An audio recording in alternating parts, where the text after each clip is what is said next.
গাজীপুর মহানগরীর গাছা থানাধীন hurricane bus stand এলাকায় মঙ্গলবার সকাল ৭:৪০ এক নারী শ্রমিক সড়ক দুর্ঘটনায় নিহত হয়েছেন। নিহতের নাম চম্পা। তিনি নেত্রকোনা জেলার বাসিন্দা এবং ইন্টারলুপ বিডি লিমিটেড নামক একটি পোশাক কারখানার শ্রমিক ছিলেন। বিস্তারিত থাকছে MA আজিজের প্রতিবেদনে। প্রত্যক্ষদর্শী ও স্থানীয় সূত্রে জানা যায়, সকালবেলা কাজের উদ্দেশ্যে বাসস্ট্যান্ড এলাকায় পৌঁছালে অজ্ঞাত একটি ট্রাক তাকে চাপা দেয়। ঘটনাস্থলেই তিনি মারা যান। এ ঘটনায় বিক্ষুব্ধ শ্রমিক ও স্থানীয় জনতা সড়কে নেমে আসে এবং ঢাকা ময়মনসিংহ মহাসড়ক অবরোধ করে রাখে। ফলে মহাসড়কের উভয় পাশে কয়েক কিলোমিটার দীর্ঘ যানজটের সৃষ্টি হয়। গাজীপুর মেট্রোপলিটন পুলিশের গাছা থানার ভারপ্রাপ্ত কর্মকর্তা আলী মোহাম্মদ রাশেদ বলেন, ঘটনার পরপরই আমরা ঘটনাস্থলে এসে পরিস্থিতি নিয়ন্ত্রণের চেষ্টা করি। নিহত শ্রমিকের সহকর্মী ও এলাকাবাসীর সঙ্গে কথা বলে শান্তিপূর্ণভাবে অবরোধ তুলে নেওয়ার চেষ্টা করেছি। প্রায় 2 ঘন্টা পর পরিস্থিতি স্বাভাবিক হয় এবং যান চলাচল ধীরে ধীরে শুরু হয়। নিহতের মরদেহ উদ্ধার করে ময়না তদন্তের জন্য পাঠানো হয়েছে।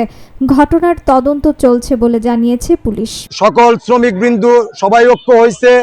বিগত দিনগুলোতে আমাদের এই রাস্তায় অনেক মাসে 3, 4, 8, 10টা অ্যাক্সিডেন্ট হয়। অনেক অসহায় শ্রমিক, আমরা কষ্ট করে গার্মেন্টসে জীবিকা নির্বাহ করি। দেখা যায় আমাদের একটা শ্রমিকের ইনকামের উপরে পুরো ফ্যামিলি চলে, কিন্তু সরকার এ ব্যাপারে কোনো প্রস্তুতি নিচ্ছে না। বিগত দিনগুলোতে সরকারি লোকজন আমাদেরকে শুধু আশ্বাস দেয়, আমরা এটা দেখতেছি, আমরা এটা করব, কিন্তু সেই আশ্বাসে আমাদের নিরাশা হয়ে যাচ্ছে। নিরাশারা রুট পার হইতে পারে না। প্রতি মাসে এখানে 3-4টা করে লোক মারা যায়। আমাদের মতো শ্রমিকের এখানে এই রুট পার হয়ে চাকরি করা অনেক রিস্ক হয়ে যায়। অ্যাক্সিডেন্ট হয়, এখানে 7:40-এর দিকে অ্যাক্সিডেন্ট হয়েছে। উনি সে রাস্তা পারাপারের সময় তার ফ্যাক্টরিতে যাওয়ার সময় মাঝপথে সে গাড়ি চাপা পড়ে ঘটনাস্থলে সে প্রাণ হারায়। তাদের দাবির প্রেক্ষিতে আমরা কথা বলেছি আমাদের ঊর্ধ্বতন কর্তৃপক্ষের সাথে। তাদের সাথে আমরা বারংবার কথা বলার পরেও তারা রাস্তা ছাড়ছে না। এদিকে সময় ক্ষেপণ হচ্ছে।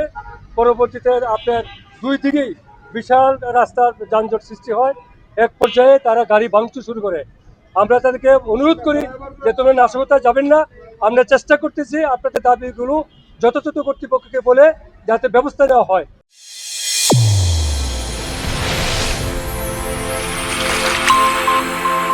চ্যানেল A1 হৃদয় রেসপন্স।